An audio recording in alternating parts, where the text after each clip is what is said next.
Hello, hello, hello. How are you? How is everyone? I have a slightly different setup, so bear with me. I don't know if it's going to be comfortable for me or not, but we'll see. Hello, hello, hello, everyone. How are you?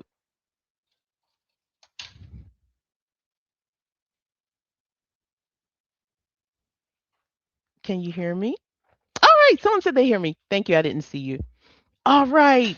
Welcome, welcome, welcome to week 3. And this is where we get to the good stuff. This is where we do some coding. Yes, weeks 1 and 2, we didn't get to the business, but today we are. So, welcome, everyone. Before I go any further, I want to say hello to my team. Let's see who's here. Hi, Miss Haley. I see you, Mr. Sandeep, Ms. Mills, Miss Beth, how are you? How are you? How are you? Let's see if we have any more interns here. I'm not sure if Vina D's here. I don't see you. So definitely say hello. Hi, Lucky. How are you? Hi, Michelle. Hi, April. Welcome, welcome, welcome, everyone. If I missed you, I do apologize. I will shout you out soon, but get, let's do it.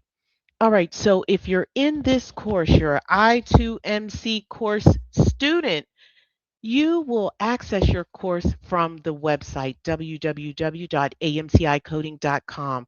Just go there and click on the I2MC course login button, and you're there. And if you've never done it before, you can go ahead and enroll. It's free. It actually is. You might see some other things. It's not pertinent. What is pertinent is I2MC. Just click start the course and you're in. Follow the course as outlined. That's all you have to do. Now, this is the part where those coding manuals really they come into play. Now they're going to make sense. We've been talking about them. Now, let's go ahead and use them, but you will need your ICD-10 CM for this class. You're going to need it for next week as well. We do at AMCI, we do use Optum 36, well, Optum books from Optum 360. We prefer them because of the indicators in the book. If you're one of our CCS students, that is a good reason. Also, I think it's a better book in when you're studying ICD-10 CM guidelines. So if you decide to move on to part 2, we're going to have a deep dive and instruction in ICD-10 CM. And this manual, the indicators are just better. They help you a whole lot. So that's why we like it. However, if you have the AAPC manual, that is good too. All right, especially if you're not going for your CCS, you're cool. You're it's very appropriate for the CPC exam or the CCSP. All right, just so you know, if you're getting your books, you'll need your CPT manual as well as your HCPCS Level II. We don't recommend that you buy the current year if you're not sure because these can become very expensive. So I would say get used manuals. 2023 is fine, but there will be some changes. Just know that there will be changes. So 2025 is better than 2024 is better than 2023. All right. Now, just want to let you know that we do mention the bucks, the 2026 bucks step by step. This is not a required book. However, if you need a book, if you're studying, if a lot of people have been at this and they know what they're doing, they're saying, "Hey, I need more instruction. I need." They know what they need. So if you need that book, go right ahead. It will guide you too. But if you're in our course, you do not need it. It is too much. I just have to say, it is too much. But you do need Lucene because Lucene is where you're going to get your more practice questions. So go to coding.lucene.com, use the promo code AMCI10, and we'll talk more about Lucene a little later. Now, if you need your syllabus, team, please give them the link for the syllabus if you need it, but you don't. Your course is your syllabus, and your syllabus is sitting right at the top of your course. But grab a pencil, grab your coding manuals. Yeah, we're going to need these coding manuals, okay? All right, so let me go ahead. Now I got to read the copyright. Yeah, even though we're not doing CPT, I still am going to read the copyright just so we can get in the habit. And if you didn't know, AMCI is licensed by AMA. We are licensed. We have permission to use their CPT codes. I don't know if anybody else is licensed. I don't. Does it make a difference? I don't know. But right is right. And that's what we try and do. We preach high ethics. We try our best. All right. CPT is copyright of 2026 AMA. All rights are reserved. AMCI trademarks, keyword concept, FTR, CHUN, AMCI Fab 7, AMCI ICD-10CM Flip Tap, MCG are registered trademarks of AMCI. Credentials. CPC, CRC, COC, CPMA, CPB, CPPM, and CPCO are owned by AAPC. CCA, CCS, CCSP, RHIA, and RHIT are owned by AHIMA, and AMCI does not own the rights to these credentials. Now we have some announcements. All right. So, one thing that's going on at AMCI, we are not ignoring you, coders. We are not ignoring you. We have an email problem. Our emails are probably going to your spam, junk, or updates tab in your email. So, we're fixing it, but we need your help. So if you can look in your spam, updates, tabs, or junk folders, please see if we sent you an email and just open up the email and click report, not spam. Please. And thank you. Someone said they don't hear me. And my register is saying I am speaking. So let me know if anyone else can't hear me. And please reach out to Star Wars Girl. Okay, good job. Good job. Someone said they have the AMA version. That is fine too, Michelle. Way to go. It's a good publication too. All right. Do you know that the CPC and CCSP exam is 4 hours long? I just want to know, do you know that? Let's go ahead and type in the chat. Let me know. How many of you, if you know, say, I know. I just want you to get warmed up. I'm warmed up. Now it's your turn. Okay. Okay. Okay. Someone said they can't sit that long. You know what? You don't have to sit that long. You can get up. You can. Yeah. So if you didn't know, it's important that you know what you're doing before you do it, right?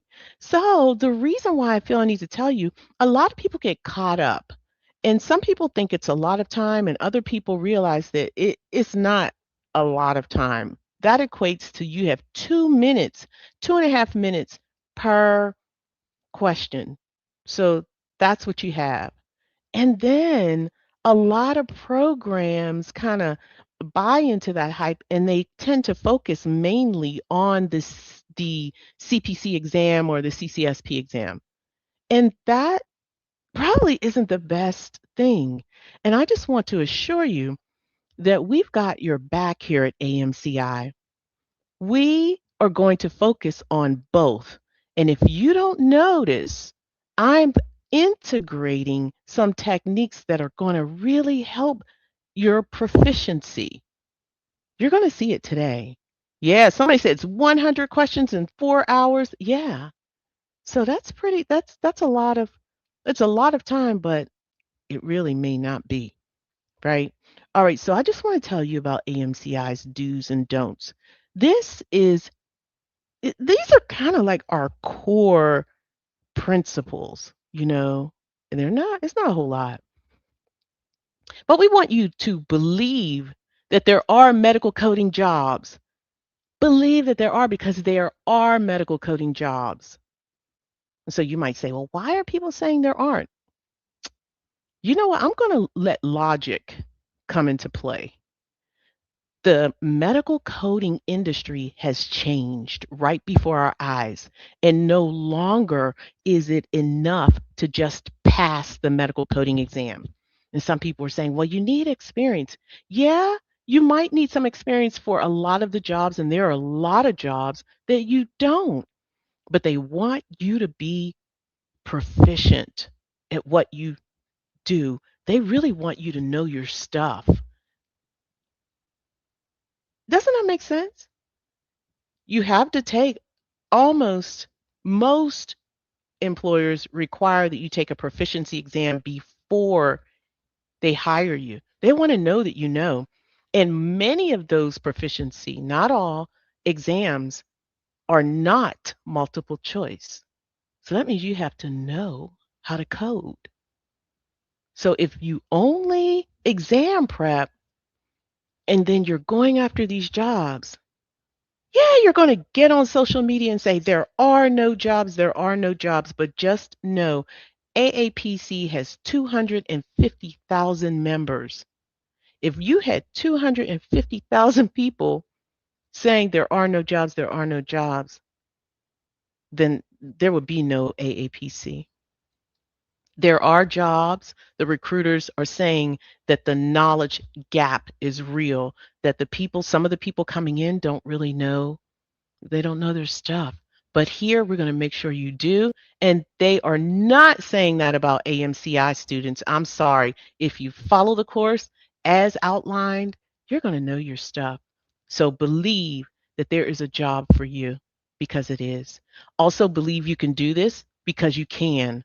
Also, don't use an encoder to look up codes. While you're a student, never use an encoder, ever, because all it does is make you dependent, and then it slows you down, especially if you're using a manual book when you're taking your exam. That 4 hours, you're in a rhythm. You know what I mean? If you're answering questions at 2 minutes per question, you're in a rhythm.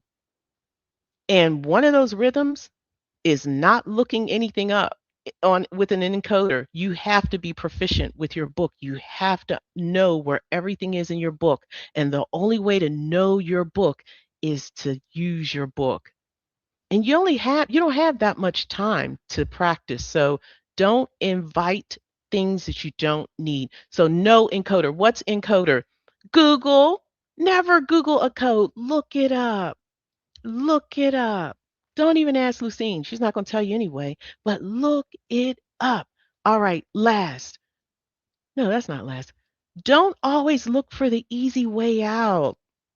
Don't do that. If that's your nature, you're not a bad person, because I'm her, okay? But don't this is what's going to change. You're going to change. Don't always look for that easy way out, because coders search. A good coder searches. And here's the last thing. Don't listen to anyone who says, don't take a free course. Just ask them why. And then come tell me, because I don't know one good reason why you shouldn't. You know what I mean? Unless it's just a bad course, right? Or a waste of time. I just don't know why. Maybe they want you to pay for one. Why? Okay, let's go. Let's go. I wish I had some music. Let's go. All right, so we are ready to dive into this intro to medical coding. All right, so today we're going to, well, you should have already learned the following if you did the homework. You should have learned how to identify ICD-10-CM categories on site. You should have learned you should have an understanding of conventions and general coding guidelines. You should know what they are. And you should have brought your questions and placed them in the chat for me. Now I got a poll, and this is the most, I think, important poll I have ever given in my entire career as an instructor. Because what I'm going to do is, based upon your results, I'm going to adjust my instruction. So if everyone is kind of in one space, I'm going to in real time change these slides, and I'm going to teach according to what you need. All right? So I'm going to need you all to answer these poll questions, and don't be afraid to say no. We were all in your space. Mrs. J will be the first to admit I failed my CPC exam the first time because I didn't know how to take the exam. And but you do. I'm gonna show you everything. So please, there's no judgment. All right. So answer these questions. I believe there's about 5. All right. So put a 1 in the chat for yes, 2 for no, and 3 sometimes. How confident are you with basic ICD-10-CM guidelines? Put your answers in the chat. And if you don't know what a basic guideline is, just say no. Okay. Okay. Good job. Good job. I need you all to do it really fast. Okay. Boom, boom, boom, boom. And I'm paying attention. Okay. All right. Did I do 2? Let me just say. Okay. Oh, no, no, no. I did skip. I'm sorry. All right. How confident are you looking up a basic ICD-10-CM code? 1, 2, or 3? Okay. Hi, Ton, Ajay.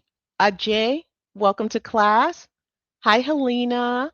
Hi, Tiffany Mello. And if I didn't say your name, I'm getting to you. Hi, Yvonne, Michelle, Andrea, Steph, Bernadette. Okay, good job. Can you distinguish between a convention and a general ICD-10-CM guideline? 1, 2, or 3?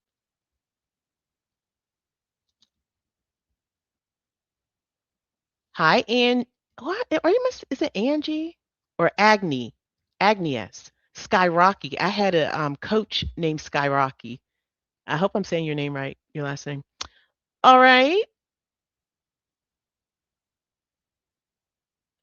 Hi, Bernadette.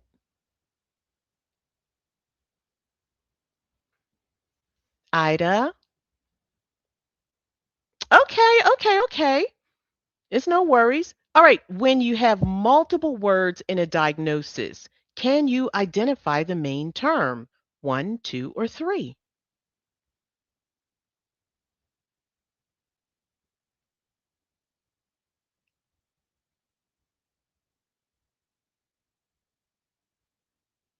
Okay. Good job.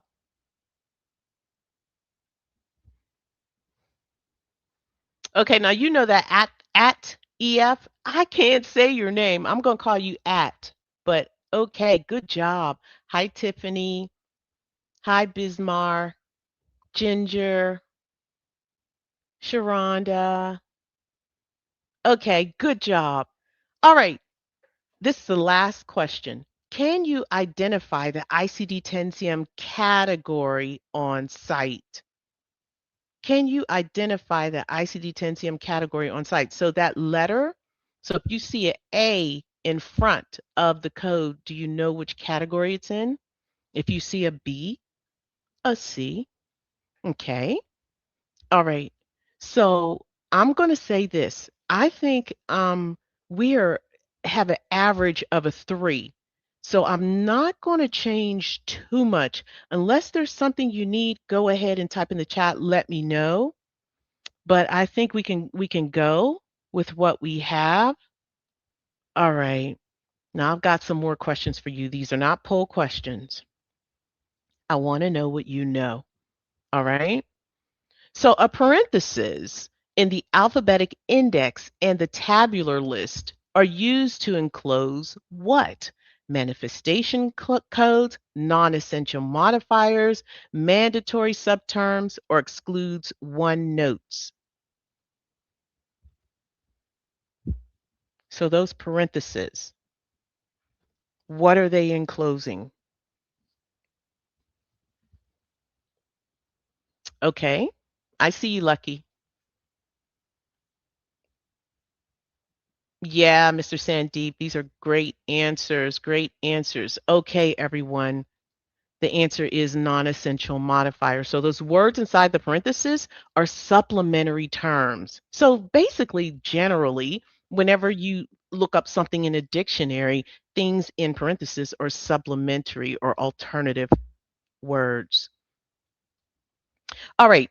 Number two, a colon in the tabular list is used to A, enclose synonyms and alternative wording, B, to show that the code is unspecified, C, to identify a manifestation code, or D, after an incomplete term that needs one or more of the modifiers that follow it. Is it A, B, C, or D?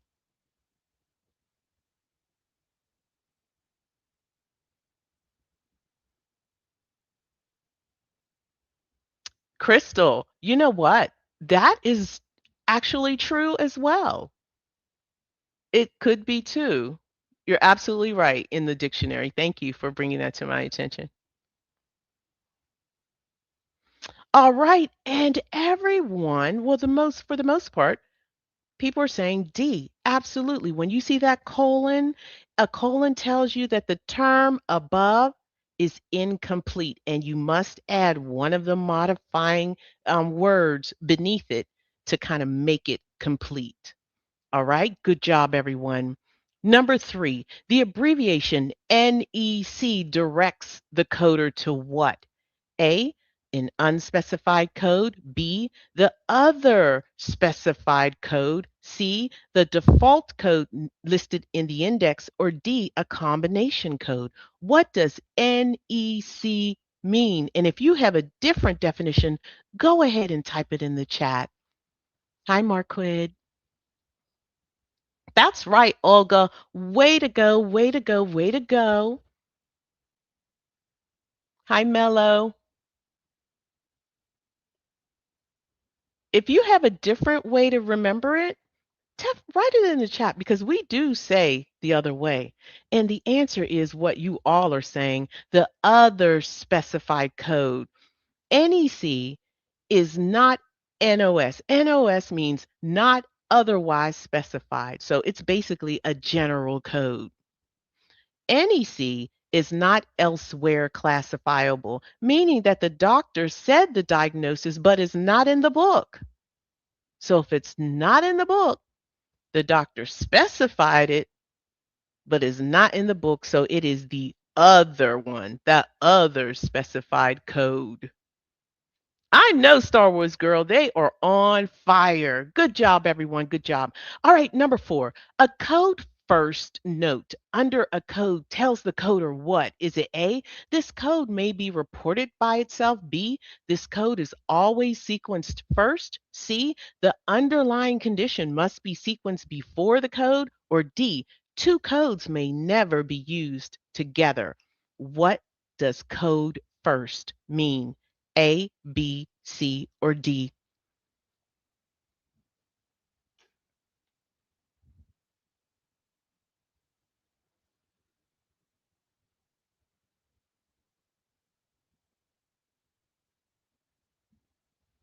Okay. Yeah, everybody is saying the same thing, but it is C. And everybody's saying C, and it does mean, you know what? This is manifestation. What are they talking about? Wait a minute, wait a minute, wait a minute. Code first is a manifestation code. I don't like this question. You all are correct, and it is a manifestation code. So I don't want to confuse you. So they both are correct. All right. So, but I will read what a manifestation code is. This marks an etiology, a manifestation pair, and it is sequenced first. And the manifestation is the second code. All right. And manifestation codes can never be reported alone. So you need two codes. And code first are manifestation codes as well. So you're both correct. All right. All right. All right. In ICD-10-CM, the word with in a code title or index means what? What does with mean? Does it mean that the provider must explicitly link the two conditions? Or B, the conditions are presumed to be related unless documentation says otherwise? C, the two conditions are never related? Or D, with applies only to injury codes? What does with mean?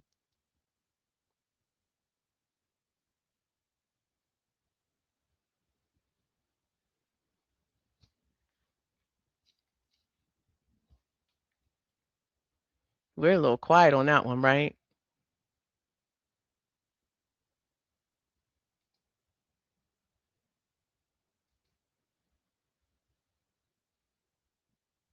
Yeah, it's a little. All right. So the answer is this. It's B. The conditions are presumed to be related unless the documentation says otherwise. That is what with means. With as well as in are interpreted to mean associated with or due to. The classification presumes a causal relationship unless that provider says they are not. All right, here's another convention. Now, this convention is pretty important. In ICD-10-CM code title, the word and should be interpreted as what? And only, and, or excuse me, or only, C, and, or D, with. What is it? Is it A, B, C, or D? Good job, everyone. Good job. And it is and or. Always remember that that is ICD-10-CM only, diagnoses only. So if the code says a patient has nausea and vomiting, but the documentation reads that the patient only has vomiting, you can use the nausea and vomiting code because and means and or. In fact, why doesn't ICD-10 just write it and or, right? Okay. All right, so good job. You all did a phenomenal job. I am sufficiently confident you are ready for this instruction. So here are the goals for today. Number one, we're going to learn how to solve a coding scenario, not a full scenario. We're going to start that process, okay? Number two, we're going to review ICD-10-CM categories. Three, we're going to review the patient guidelines on selecting the first listed diagnosis. And three, hopefully, will bring you one step closer to ICD-10-CM coding proficiency. All right, now let's take a look at the categories. What are the categories? Well, the categories are the it's the tabular list, right? And it's that first letter before a code. And if you've watched the lectures, we stress that you should know the categories on site because it saves you time on the exam. Coders, this is true. When I took my CCSP, I knew I had such a high level of proficiency. I was literally not looking up some codes, and this was one of the skills that I employed. Not that wasn't the only one, but that was one. It helped me eliminate some answers. It did on site. Number two, and this is number two, it eliminates wrong answers instantly. So if you have a multiple choice question, three of the four options could be wrong. Sure could. Also, it helps catch your own mistakes. Number 4, it builds real coding speed. And the main point, it gives you an advantage on the medical coding exams.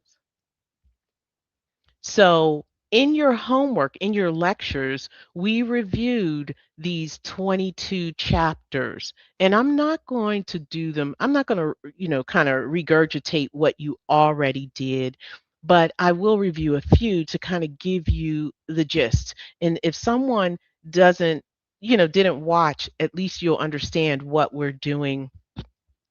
So at AMCI, the students help come up with these memory hooks for these chapters. So if there's a chapter 1 disease, we know chapter 1 is infectious and parasitic diseases like HIV, AIDS. AIDS is in here, and that's contagious, it's infectious, and our memory hook is A, the letter A for AIDS. And look at the code range. It begins with A00 through B99. Then neoplasms, that's chapter 2. What is neoplasm known for? Well, that's cancer, right? And ductal cancer is a form of cancer, breast cancer, and others. And C00, C is for cancer, through D49, D for ductal. Now, diseases of the blood, this will be the last one. When you think of blood, you might think of Dracula. D for Dracula begins code series D50 through D89. So it's the latter part of the D code series. All right, so you kind of get the picture. Oh, the last one I want to tell you about is the next one, endocrine, nutritional, and metabolic diseases.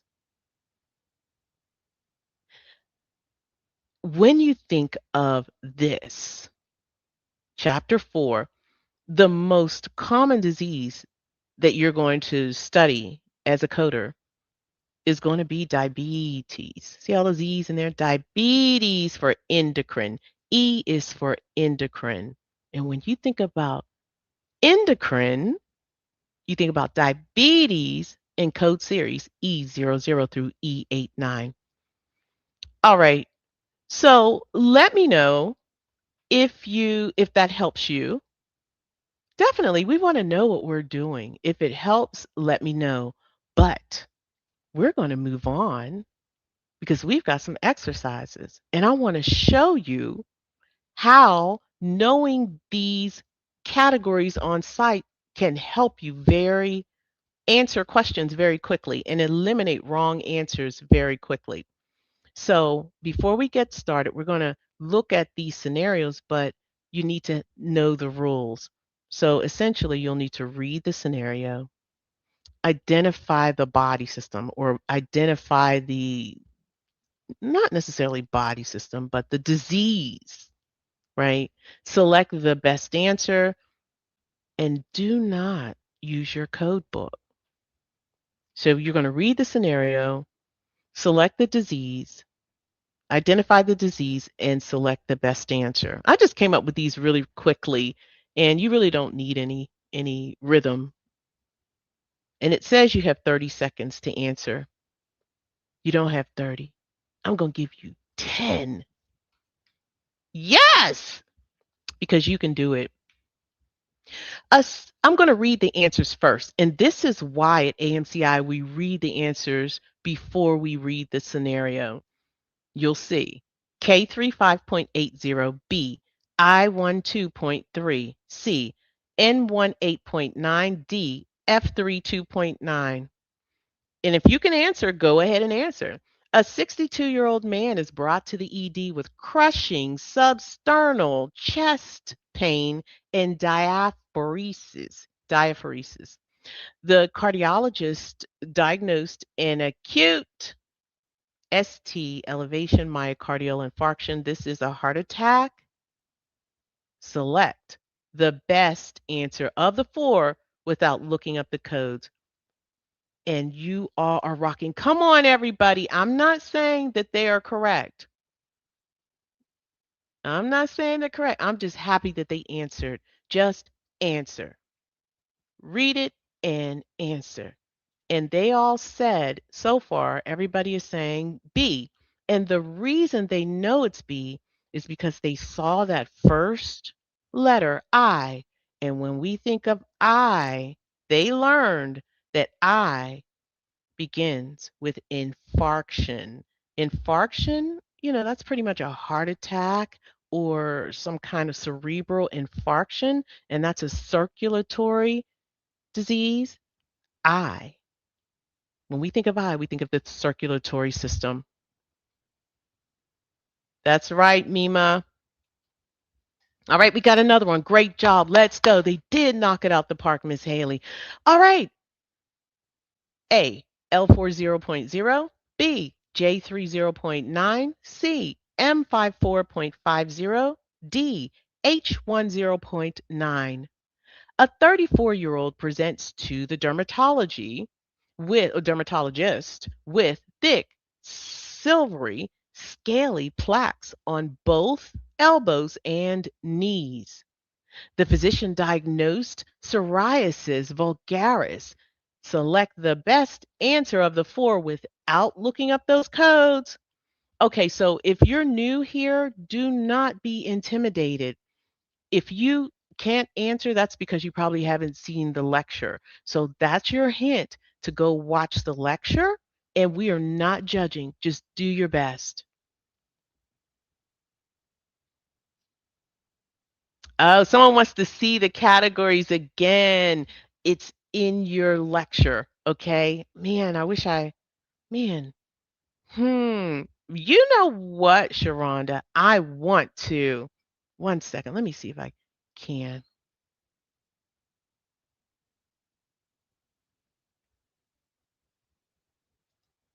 All right. So because we can't go back because this is not I'm not actually using the PowerPoint. It's on in some drive, but I'm going to tell you what L means. L means layers, skin layers. J, go ahead, type in the chat. Help me out. Jumping. If you jump, you're going to be out of breath. This is respiratory system. M's for musculoskeletal system. H, hyperopathy. That's an eye condition. Okay, someone said, where can I find your lectures? You know what? When you sign up for the course, you just go to www.amcicoding.com, and right in the middle of the screen is login to I2MC. Click there, sign in, sign up, and the first couple of modules, you'll jump into the LMS, the Learning Management System. Go in there, and you'll find the syllabus. And team, if someone can put a syllabus there for her, that would be great. All right. All right. I'm going to show you where you can find the lectures too. All right. So the answer is everybody, a lot of people said A. Absolutely. L, layers of skin lesions. And this is a skin condition, psoriasis vulgaris. All right. I'm going to pick up the pace. A, G43.909, B, E11.9, C, H25.11, D, I10. A 71-year-old reports gradual, painless blurring of vision. After a dilated exam, the ophthalmologist diagnosed an age-related nuclear cataract of the right eye. Select the best answer of the four without looking up the codes. Okay, so if anyone is watching, because this will be a playback, I want you to take note how quick these students are answering the questions. And I don't care if they're wrong or not. I am so glad that you're taking the initiative. All right, the answer is C, H25.11. H is for hyperopia. And this is, I think it's farsightedness. H00 through H59, it shares the category with um, I. Was I? Come on, help me. I can't remember what it shares the category with. Is it ear? I think it's ear. All right, let's go. A, G47.00, B, R45.83, C, Z79.9, D, F32.1. A 28-year-old graduate student reports 3 months of persistent low mood, poor concentration, and loss of interest. The physician diagnosed major depressive disorder, single episode, moderate. Okay, coders, select the best answer of the four without looking up the codes. You've got 10 seconds. OMG, look at that. I didn't even finish reading, and you all did it. Outstanding. And the answer is F. F is for Freud. F32.1, who is Freud? He's the father of psychoanalysis. F01 through F99. Yeah, good job. A. R50.9B, A41.9C, J06.9D, B34.9. A 45-year-old arrives at urgent care with a temp of 102.4. Workup is negative and the provider documents only fever, unspecified. Okay, coders, select the best answer of the four without looking up the codes in your book. And you all are raining. The chat is raining, and they said the answer is A, R50.9. This is the code for um, fever. And how do we know?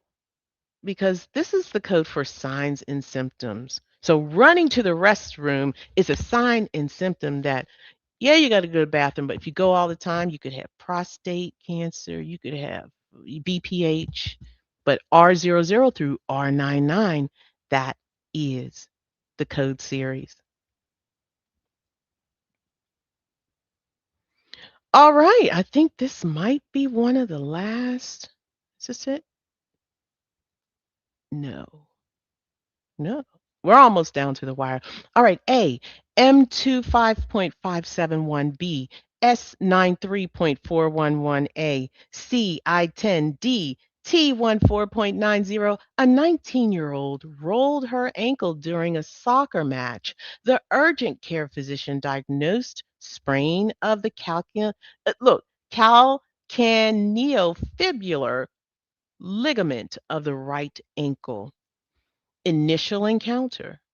Okay, coders, select the best answer of the four without looking up the codes. What say you? Look at you. Look at you. Look at you. Now remember, it is an accident, right? Yeah. And what is an accident? A sprained ankle, right? Yeah. So this person sprained their ankle. So S for sprain. S93.411. A is the initial encounter. All right, yeah, they are doing an outstanding job. Way to go. I didn't even finish it, so I'm really, really impressed. Hi, Kanga, welcome. Good job. Look at Sharonda. Okay, A. A15.0B, J18.9C, B99.9D, R05.3. A 24-year-old presents with a 6-week cough, night sweats, and weight loss. Sputum culture confirms tuberculosis of the lung. Select the best answer of the four without looking up the codes. All right. What say you? Yeah, this is a difficult one. Tuberculosis. Is it contagious? Is it infectious? That's what you have to ask yourself, right? Do we know? It is. Tuberculosis is in the A. Hey, this was an aha moment. You all did an amazing job. It does deal with the respiratory system, but it is an infectious disease.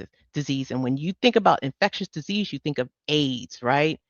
A00 through B99. I think that B99.9 was not fair. That's a trick. All right, great job. It's an aha moment. That's right. Hi, Miss Dees. All right. Last one, E11.9B, I10C, O14.02D, R80.9. A 30-year-old at 28 weeks gestation presents with a blood pressure of 152 over 98 and proteinuria, protein in proteinuria. Okay, there's protein in her urine. The obstetrician documents mild preeclampsia second trimester. Coders, what is the best answer of the four without looking up the codes? Hi, Nargis.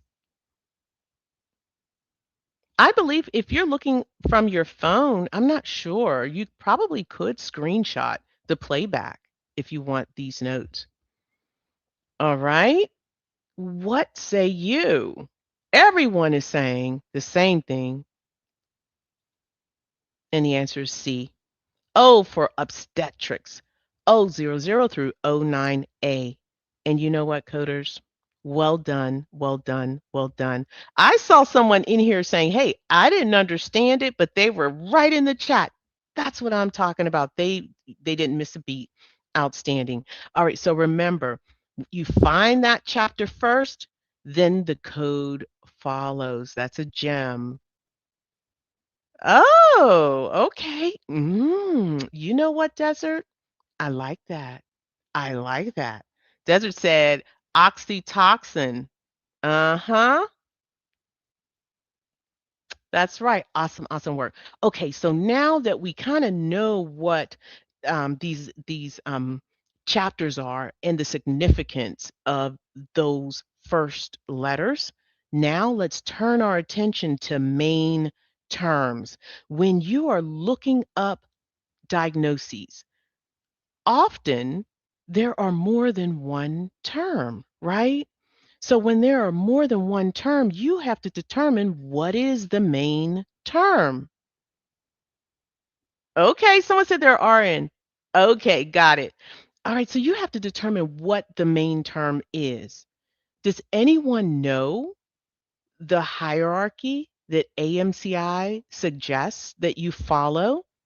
Now, this is not the only way it can be done. This is the way we do it. We just have a way. So can anyone tell me what the main term, how to determine the main term, what the hierarchy is? Don't be afraid. All right, so I'm going to move on because I know that I'm just a little ahead of you, and I know that's right. Somebody said, hey, that eponym goes first. Yes, yes, yes. In the main terms, in the hierarchy, your eponym always first. Okay, so let's review them all. First, if you have an eponym in that in their it's multi-terms and an eponym is present, eponym has the highest level of priority. Second, the diagnosis, sign or symptom. So a diagnosis, that is second. Third, if you don't know, when nothing else fits, choose the word that's doing something, that action word. Okay, so when you don't know, choose the action word. All right, so first, eponym. If you don't know what an eponym is, it is a disease or illness named after a person or a thing. And often it has a parenthesis, a comma. Is a column common? Oh my goodness, it's not a common. Someone help me. This is not a comma. A comma's down here. So apostrophe. So it will have an apostrophe.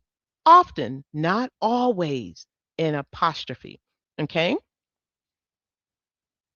A diagnosis, you know what a diagnosis is, right?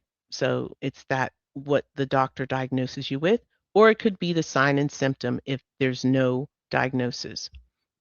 And then the word that's doing something. All right, you ready? Are you all ready to practice?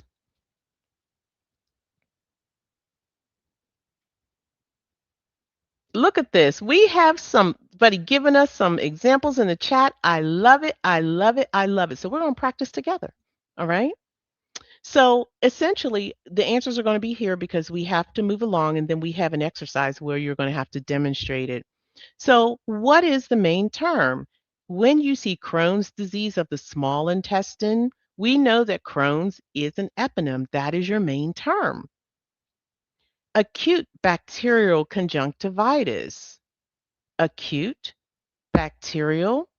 Mm, Acute might be doing something, but this conjunctivitis, this is a diagnosis. It can stand alone, right? This is just a highly specified diagnosis, but conjunctivitis can stand on its own, and that is the main term. Paget's disease of the bone, we know Paget's is an eponym. The apostrophe is the giveaway. There you go. Displaced fracture of the right clavicle. Man, there's about 5 or 6 right here, but I'm honing in on this diagnosis of fracture. Fracture stands alone. There's no eponym, so fracture is it. You all following me? And if you want to kind of just glance at the hierarchy, it's here first, second, third. I know that's right, Star Wars girl. Barrett's esophagus. Barrett's is your eponym. Perforated gastric ulcer. Ulcer. Look, there's a lot of things going on. Somebody might say, hey, this word is doing something, but it's third, right? We know ulcer can stand alone. Good job, everyone. Good job. And remember, this is not the only way. This is AMCI's way. It's not the only way. And if you have a way that works for you, and follow it and share, do share. All right, what is the main term? Recurrent dislocation of the left shoulder. Dislocation. In fact, that's a diagnosis or a word that's doing something. Somebody might say, oh, that's not a diagnosis, right? But it is. You can say, hey, I have a dislocation. Some people may know if they know the body part, and some people might say, hey, I need the word that's doing something. Well, dislocation is doing something. All right, severe, persistent asthma with exacerbation. Lots of words doing stuff, but you got a word sitting in there, asthma, that stands alone. Asthma is a diagnosis.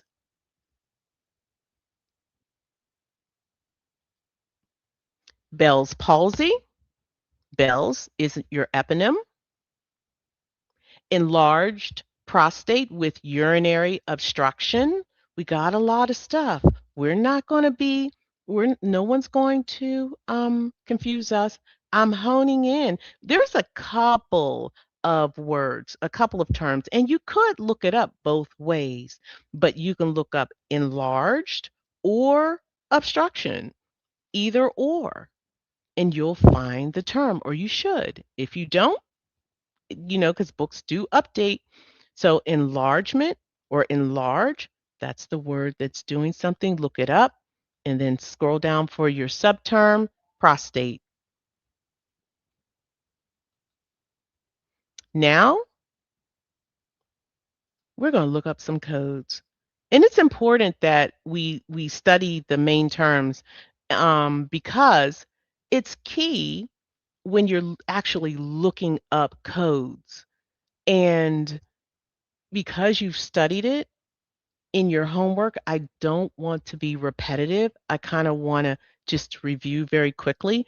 Now, this is the time for application to practice, right? So I am still going to walk you through a little bit, but hopefully you'll get more context as we move along. And this is just a review, okay? So the perception is that you already have studied it, and I don't want to be redundant. I kind of want to elevate or augment what you already know. All right, so we have cellulitis of the left index finger. Now we can have this adult conversation because when you have multiple terms, you know what the main term is. And the main term is cellulitis because it is the diagnosis. It stands alone. Your subterms are your your body part, which is the finger, then left, and you're driven to code L03.012. Welcome, new member. All right, so this is how you look up a code, and you're gonna be like, that doesn't help me, Mrs. J. Now I'm going to show you how it's done. All right, so let's go back. Cellulitis of the left index finger. Now we're going to look up our main term, cellulitis. Let's go ahead and look. Of what? There's cellulitis. Of what? Oh, let's go back up here to finger. You see the digit? So we're going to keep going of finger. And there you go. And there's your code, L03.01. See that dash and that check?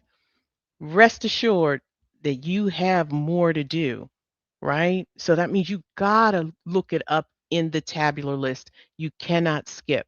So L0, 1, L0301, and you see the red box. That means that you can't code that. You have to go down. There are more. So let's go down, and there it is. L03.012. Sorry about that. And this is cellulitis of the left finger.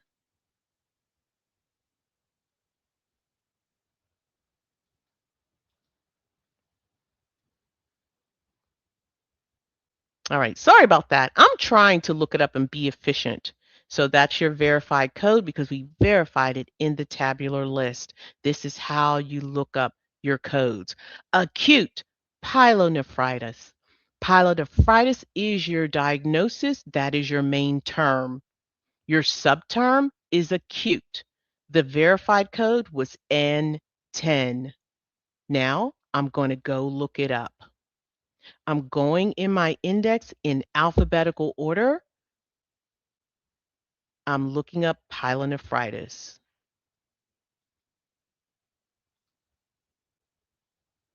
Come on. You know, I'm not going to put anything else here because it's in the way. There you go. Come on. All right, so I'm looking it up. Pyelonephritis acute, N10. Then I'm looking in the tabular list in alpha numerical order. I'm looking for N10.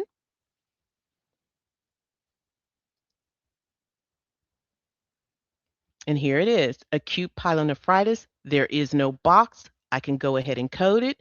And if I need to, I can read these additional terms. They also describe N10.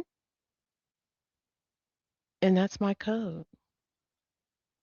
That's my verified code. That's how it's done. And let's do one more. All right, so there's a presumption that you've already studied this, so this is a review. Carpal tunnel syndrome, right upper limb. All right, everybody. The diagnosis is carpal tunnel syndrome. However, only one term can be your main term. So if you're looking at carpal tunnel describes where it's actually the location of the illness. So it's not really doing anything. That's kind of like a noun, carpal tunnel.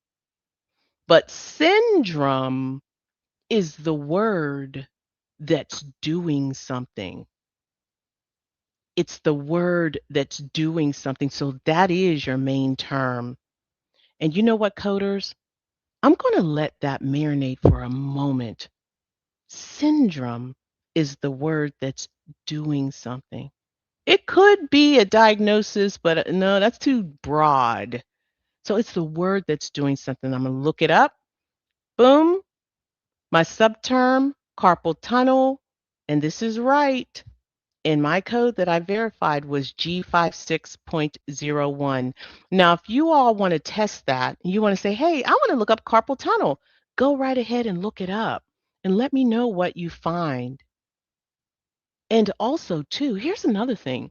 If you're not sure, it's okay to not be sure because you can always look up the other term, right? So it's not a big deal. All right, so syndrome is the main term. Let's go ahead and let's look it up.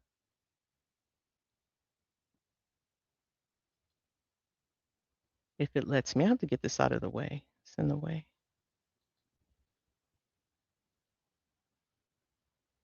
I will never do this again. Put it at there it is. There it is. All right, so I'm looking up syndrome, and then I'm gonna go down. I'm looking for my carpal tunnel. Where's my carpal tunnel? There it is, carpal tunnel, G56.0 dash check box. When I see that check in the box, you have to go to the tabular list because that's where you're going to complete the code. So I go and I look G56.0, that's carpal tunnel syndrome. And also, if you have, and I'm sure in the AAPC books, but the Optum book, they give you definitions of what carpal tunnel syndrome is, you know? So I'm going down. I'm not going to code G56.0 because I see that red box, and there it is, G56.01, carpal tunnel syndrome, right upper limb. And yes, your wrist is your upper limb.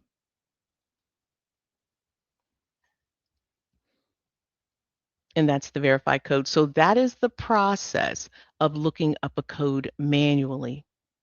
So hopefully you all get in the rhythm and the groove and you know, um you can do it. Just keep practicing. Just keep on doing it and follow the hierarchy. Follow the hierarchy. All right. So someone said, okay, and also in Lucene, absolutely. Absolutely. You're going to need to use your books as well because she may tell you some things, but she's not supposed to. All right, so now we're moving on to guidelines. Now, we've learned that there are guidelines that are conventions, guidelines that are general guidelines. We have specific guidelines. Now we're going to talk about Section 4 guidelines. And are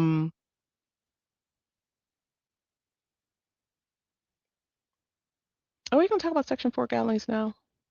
No. We're still in Section 1. Let's go ahead and just review. Your conventions are your guideline A.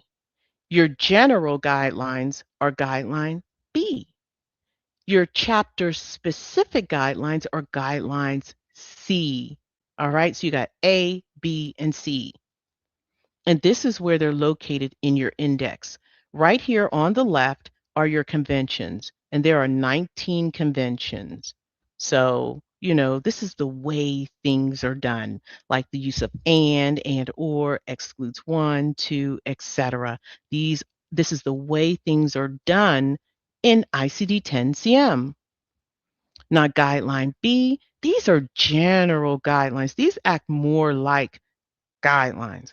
How to look up a code in ICD-10-CM, what are signs and symptoms, what to do when you have multiple coding, when you're coding for multiple conditions, multiple coding for a single condition, what do you do? What do you do when you have an acute and a chronic condition? So these are guideline B's, and these guideline B and A apply to all circumstances. However, guideline C, these chapter specific guidelines, these take precedence over A and B if there's a conflict. And also, guideline C guidelines are pertinent to specific illnesses. And they have some of them have rigorous sequencing rules, right? So C is not for us. It's not for beginners. So I just want you to know that it's there. That is part 2. Right now, we're in part 1, I2MC. We're in part 1, and so we're only going to pay attention to A and B. And then we might scoot on over here to Section 1 guidelines, and we're going to talk about not section 1, excuse me, section 4 guidelines, as I was trying to introduce, and we're going to talk about how to get that first listed code.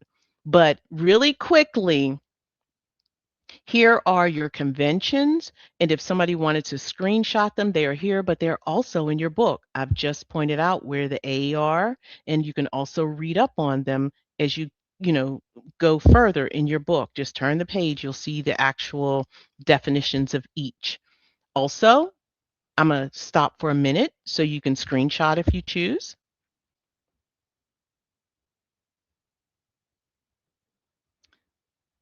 Yes, someone said for CCS and CCSP, are you allowed to use the recommended textbooks? Absolutely. In fact, CCS and CCSP have a recommended textbook. And if you're studying in the AMCI courses, we give you those, but you can also Google the recommended textbooks and make sure you do it for 2026. Okay. All right, so here are your Part A conventions. Conventions are the way things are done in ICD-10-CM. And there are 19 conventions, and there are 20 general coding guidelines, and it looks like they combine some here, but these are general guidelines. This applies to everything. And these are Part B. If you want a screenshot, go right ahead. And then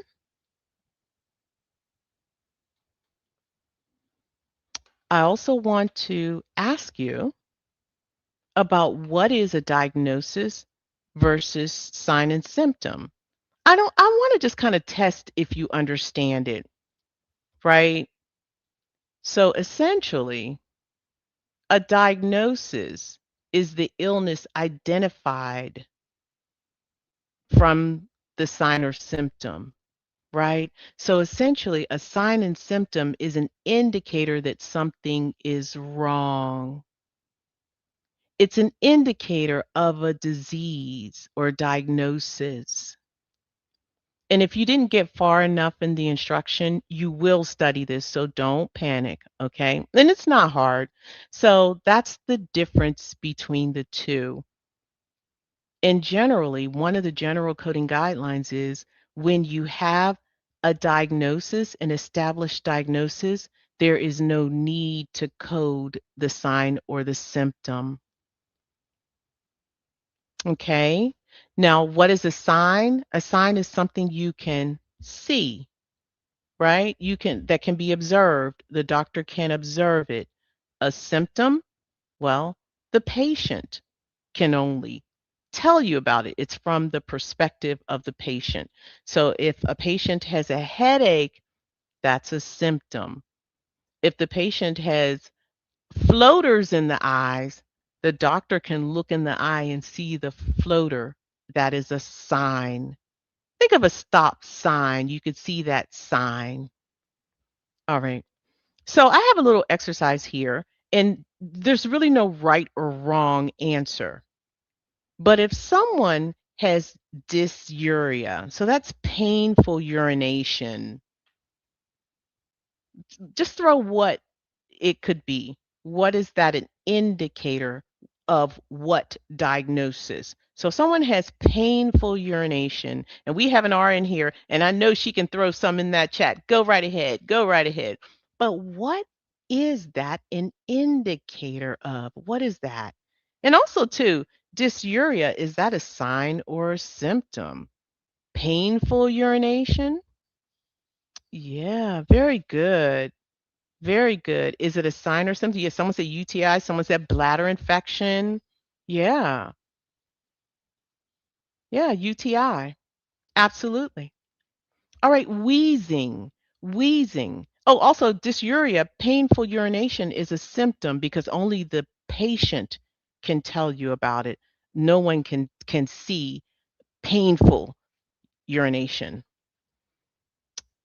Good job, everyone. Good job. Good job. That's right, Andrea. All right, wheezing. Is wheezing a sign or a symptom?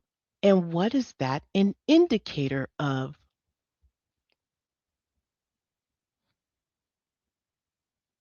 Mm, That's kind of, based on my definition, it has to be a symptom, right?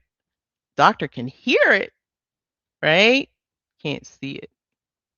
But it probably is a sign, I guess. Yeah, it is. All right. So you guys are rocking that chat. Asthma. Absolutely. Yes, yes, yes. I agree with you, Desert. All right. Excessive thirst. This could be subjective, so no wrong answers. Okay. Go ahead, put them in the chat. Is that a sign or symptom? Excessive thirst. And of what? Okay. Okay, Yvonne. Is it a sign or symptom? That's right. That's right. Um, I'm not sure if it's Ada or Ida. Someone told me that it's Ida whenever it's spelled like that. So correct me. Let me know, okay? Absolutely. Excessive thirst is a symptom of what? Possibly diabetes. Absolutely. Diabetes or it could be a lot of stuff, right? That's right, Miss Mills. Give him the elbow. All right. Fatigue. Now, this, it could be anything, right?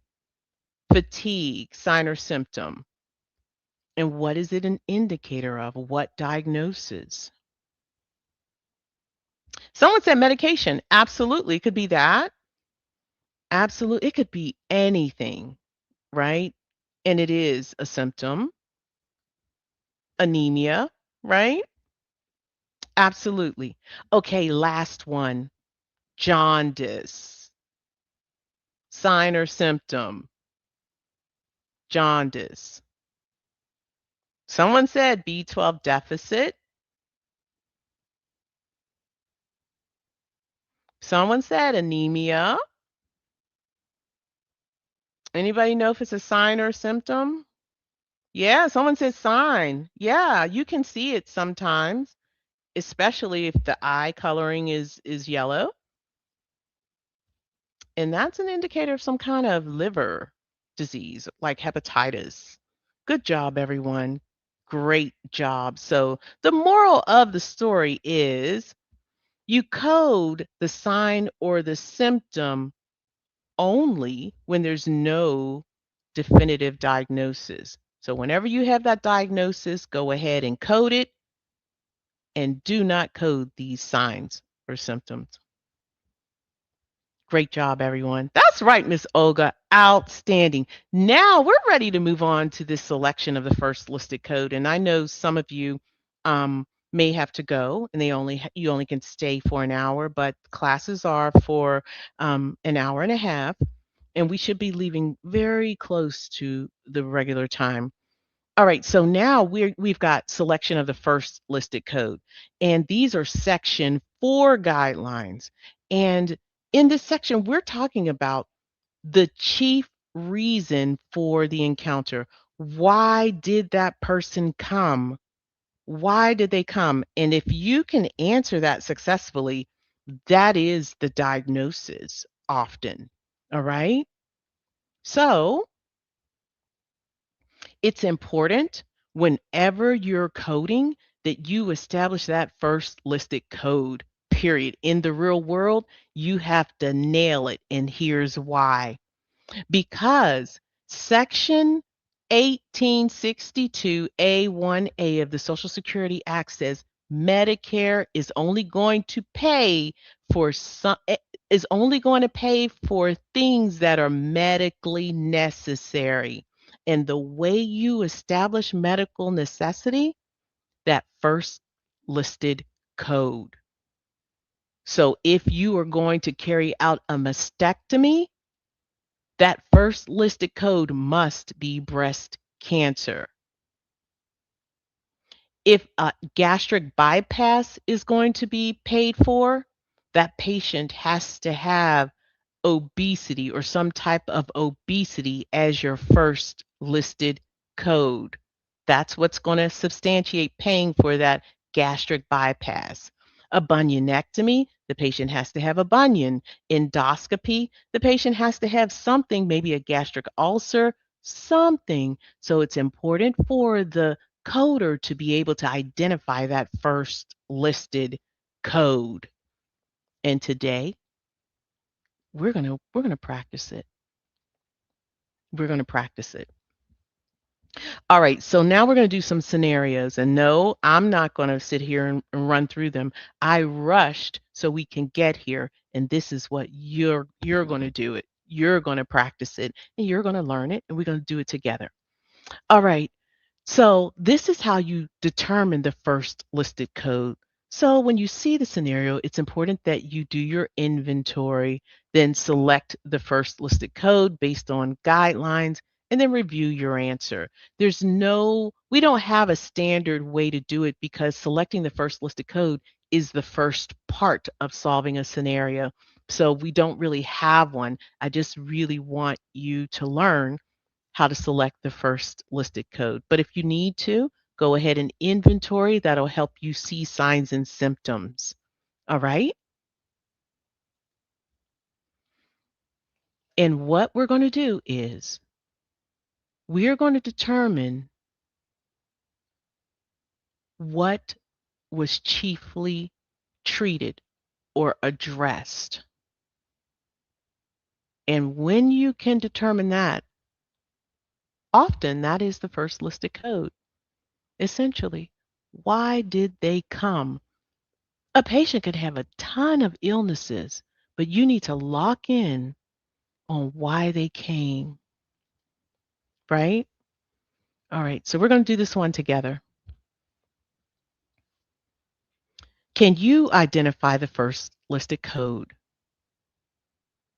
Marcus is a 61-year-old retired firefighter. He presents to his family physician. His chart lists hypertension type 2, diabetes mellitus, and benign prostatic hyperplasia. All are stable on medication. He came in today because of a painful draining ingrown toenail of the right great toe. The physician performed a partial nail avulsion and refilled his maintenance prescriptions. Okay, coders. Now it says you have a minute and a half, but I think you all can go ahead. What is the patient's first listed or primary diagnosis? So some people might need to inventory. You might want to write down what all the diagnosis.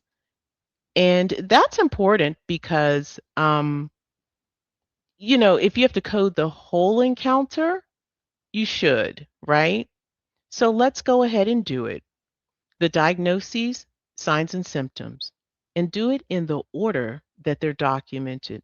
So this patient has hypertension, has diabetes type 2, benign prostatic hyperplasia, ingrown toenail, of the right great toe, and then the doctor carries out this procedure. Hmm. So we need to determine what is the first listed, and first listed is what was chiefly treated. And that's going to be the ingrown toenail. Why? Because in spite of all the other diagnoses, that ingrown toenail was chiefly treated by the partial nail avulsion.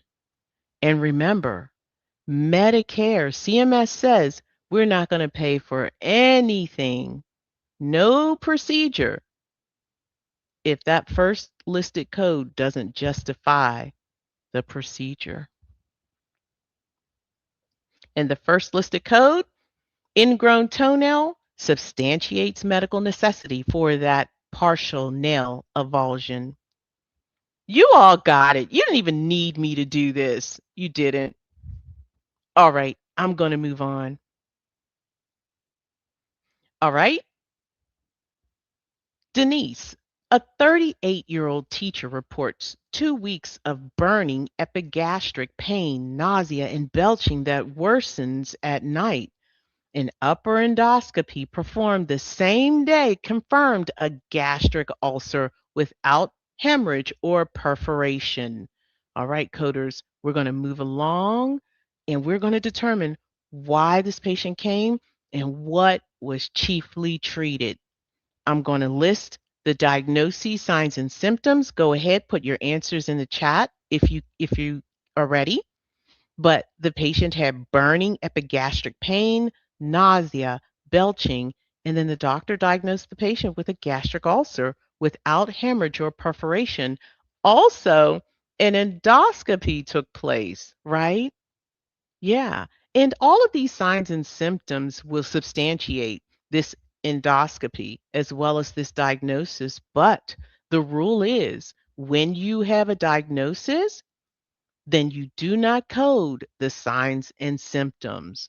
So, as you all are saying, the first listed code is your gastric ulcer.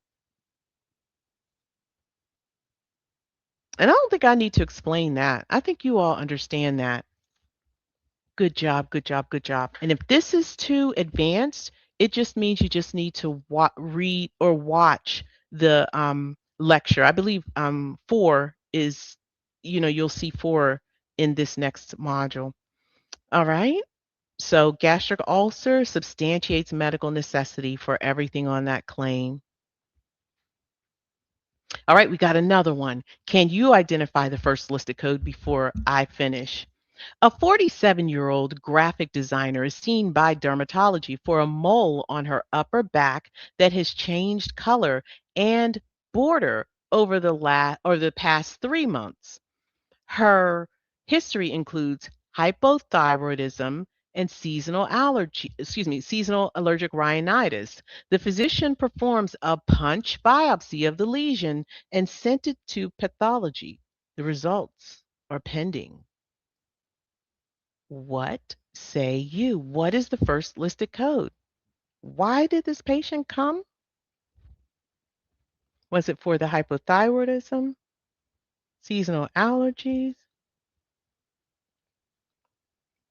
All right, so we have this patient had changing pigmented skin lesion on the upper back.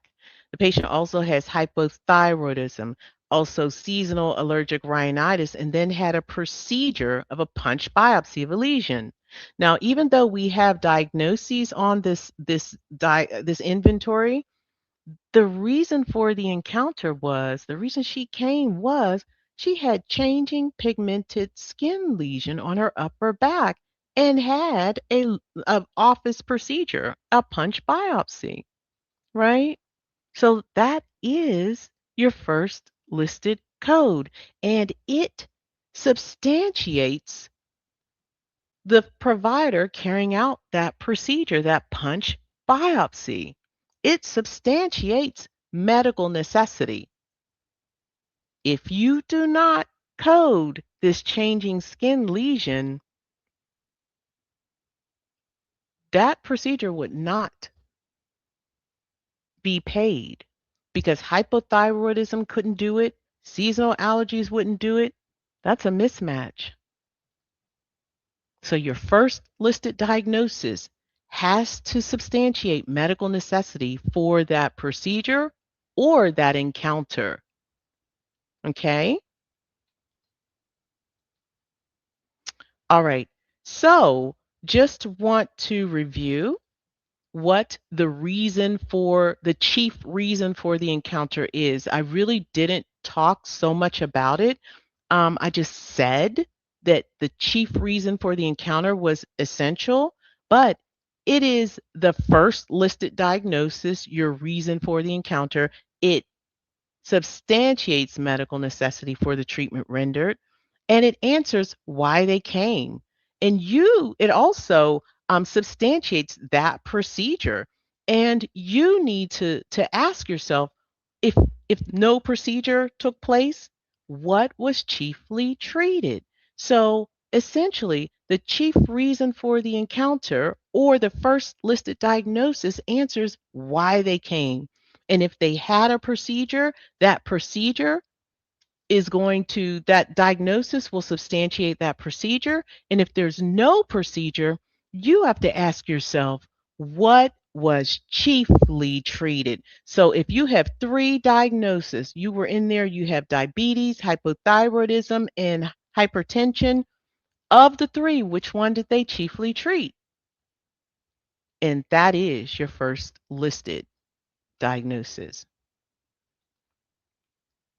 All right, so now we're going to wrap it up. Got to wrap it up. We did review today. Next week, we're going to do actual scenarios. I think you guys are going to be ready, but um, we had to do this so you can move on. I had to make sure that you knew, and I'm sufficiently confident that many of you are ready. Today, we reviewed how to solve a scenario, the basis, the beginning of how to solve a scenario. We reviewed those ICD-10-CM categories. We talked about selection of the first listed diagnosis. Now, next week, do your homework in order. You got to complete Module 4. Take your Module 4 exam. That was last week. Some people wanted to wait, may want to wait until after class to take it. That's fine. But now it's time for you to move on to Module 5. These are watch those lectures, do the practice exercises, and you can complete the exam before class or wait until after class. It is up to you. And don't forget to attend IMTAP.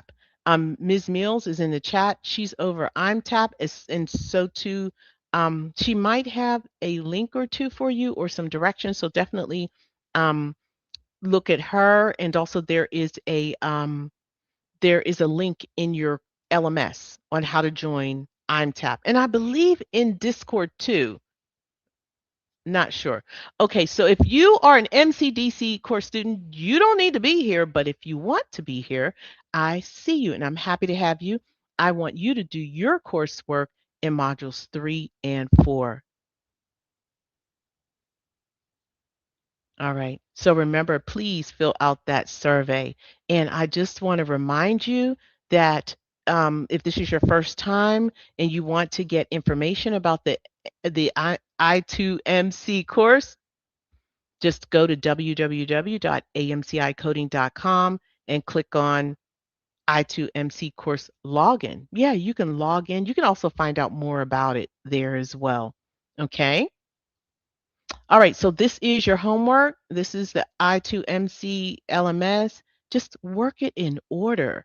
Everything is outlined the way it should. And I just want to give you a review of Lucene before we go. And we are going to run over just a little bit, but please, if you can, let's stay and take a look at Lucene. All right, so if you are not signed up for Lucene, you have to be signed up to take advantage of your AI learning coach, and that's coding.lucene.com, and also the promo code is AMCI 10. You get a 20% discount. They were very, very kind to do that. And it's like having your AMCI instructor with you 24/7. Why AMCI? Ignore this. I thought I changed it. It is coding.lucene.com. And this is like having your AMCI instructor with you because Lucene is powered by Lucene, but your AMCI instructors are behind the scenes looking at every single question that you have, and we're here to make sure that we are giving you the support that you need. All right, so when you click on the link in your course, oh, how'd that happen? Okay. When you click on the link in your course, and if you're not enrolled, it's going to ask if you want a monthly or quarterly subscription. Select whatever you want. You get 20% off, and 20% off is $19.99. That's AMCI 10. Apply and go.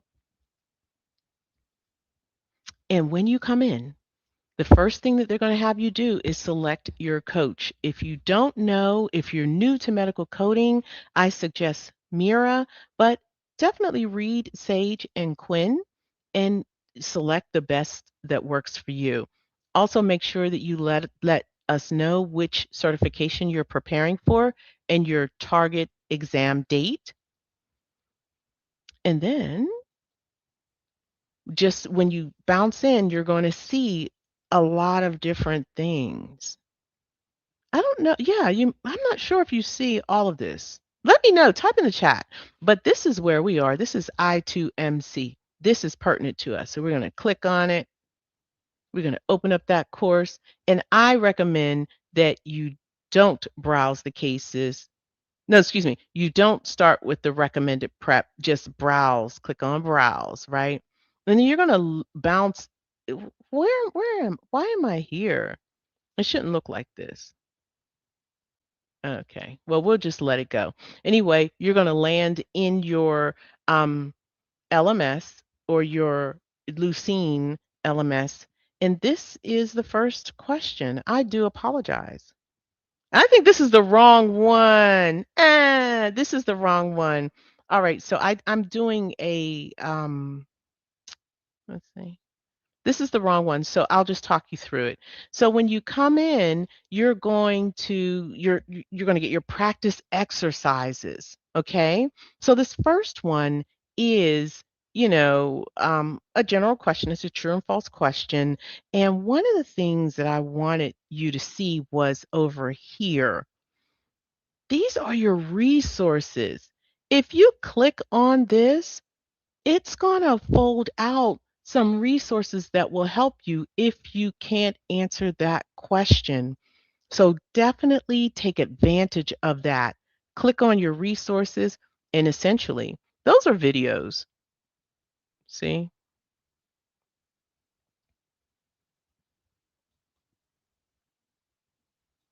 All right, so we're going to move on because that isn't the one that I had for you. All right, so definitely sign up for Lucene, coding.lucene.com. And just a reminder, the best way to communicate with AMCI is in class. Thank you, Sapphire, or in Discord. All right. If you want to watch the playback, just go to our YouTube channel, click on live. If you're not in the LMS if you're not in the course, click on live and you can see the playbacks. Find your date and you're good. And this is what Discord looks like. And we're going to see you in week 4.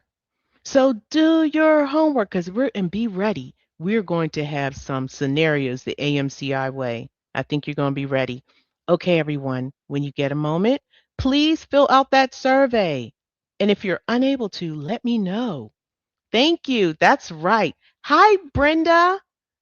All right. So I'm going to give you all a moment to complete, to grab the survey.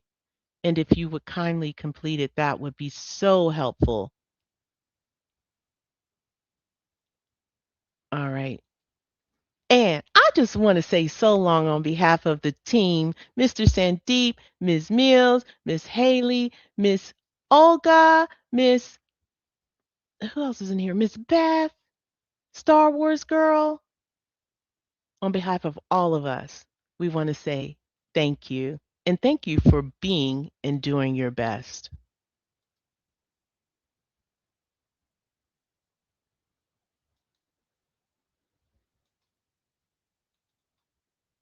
4,000 exam passers and free classes at AMCI. Learn to code straight from home or on the road at AMCI. We're on the East Coast, the West Coast. We're all around.